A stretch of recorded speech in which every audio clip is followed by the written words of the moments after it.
Welcome to Gen Z Capitalist. Today, I want to talk about what's really happening with the job market. You know, it is a very chaotic and unprecedented time in history, especially as a young person, because everything is changing so fast, right? ChatGPT, AI, Bitcoin, all of these revolutionary ideas are happening so fast around us.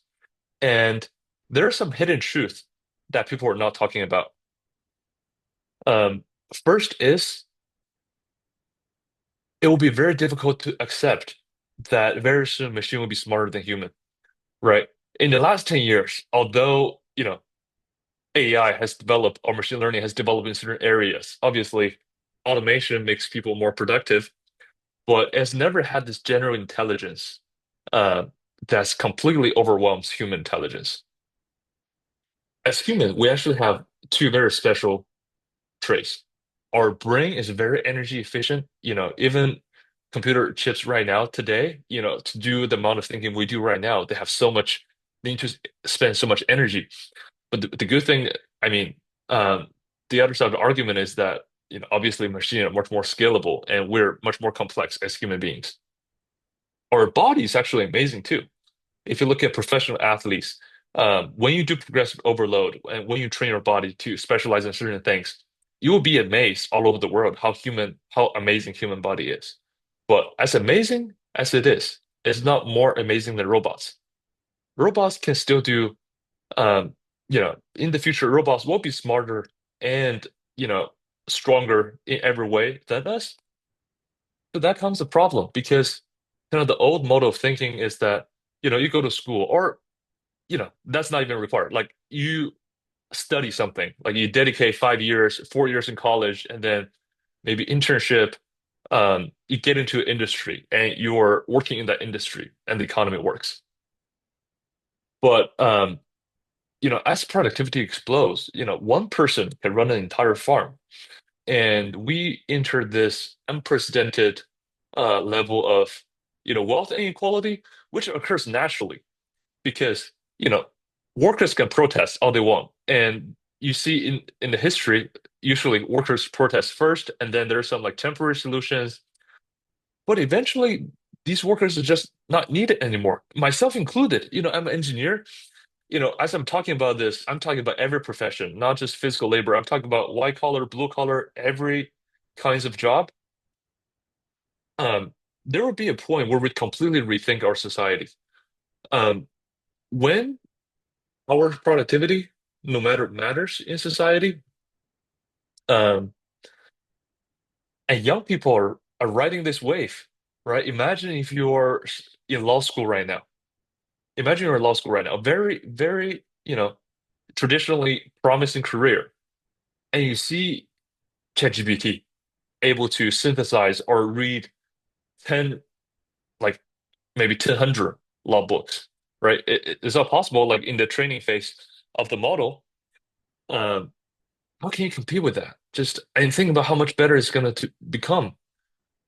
I absolutely understand how young people feel this despair, especially, the older generation, like people who are financially aware, they have worked their jobs, they have their investment, right? They own portion of the economy.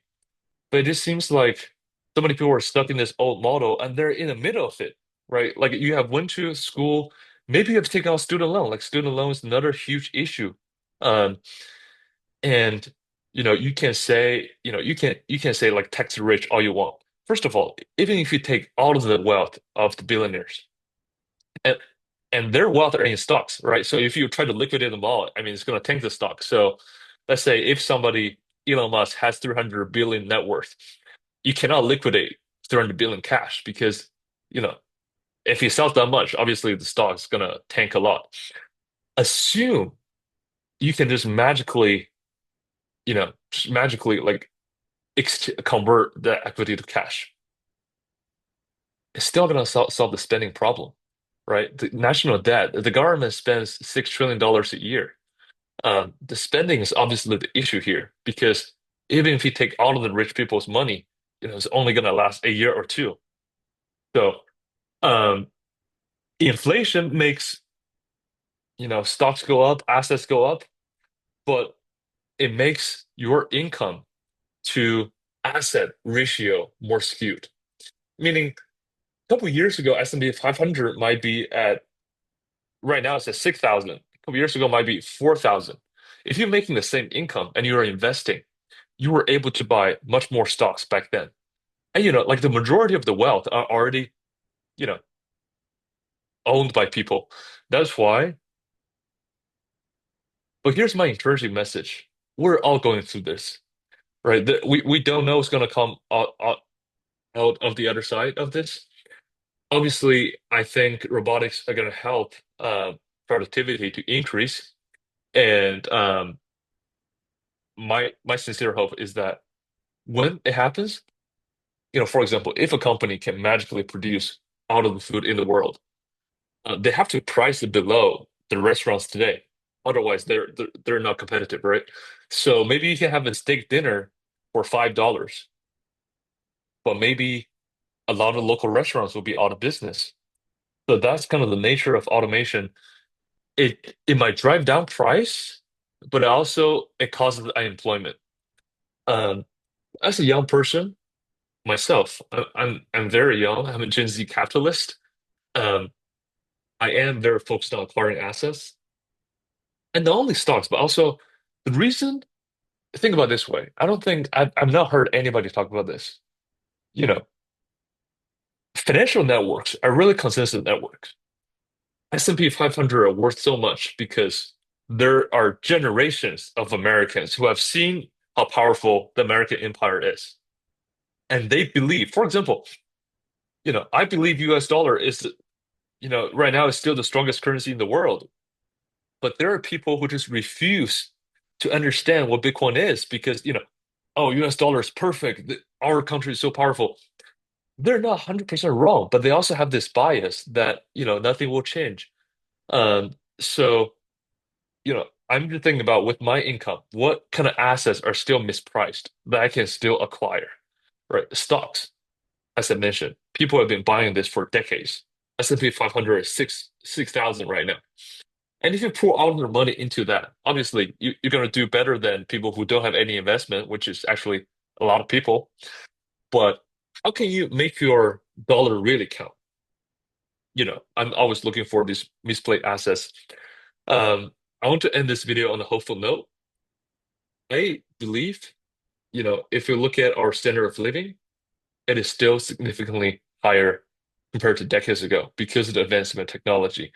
All of us have a mobile phone in our hand that can almost do everything people could imagine 20 years ago. And it is scary, especially I think there will be unemployment, but I would recommend you to not fight this trend because as intelligence grows, your work is just not that valuable anymore. And you can fight, you can try to pass legislation that, have special licensing, do all of these like protectionist things.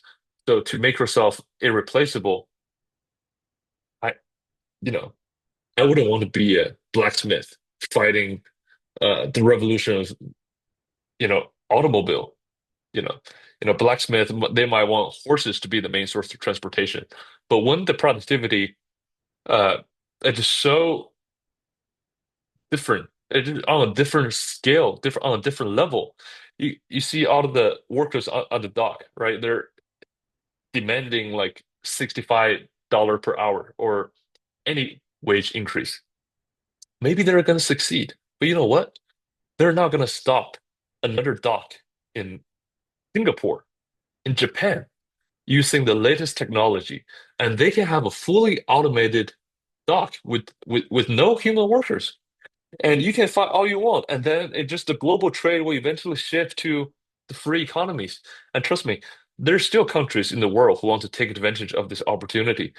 Argentina is like being run by a libertarian Milei, Javier Milei right now, and there are other capitalist countries who understand they shouldn't fight this trend, and they're going to take opportunities away. So my sincere advice for myself and my kind of like my dose of optimism is like, don't fight the trend. If the robots can do all of our work, let them do it. and we can just be human and focus on creative aspect, focus on, the problem solving aspect. I actually believe if we don't have to work every day and we can still have a similar standard of living, we have more time to think about humanities, and it might be another cultural renaissance. Thanks for watching.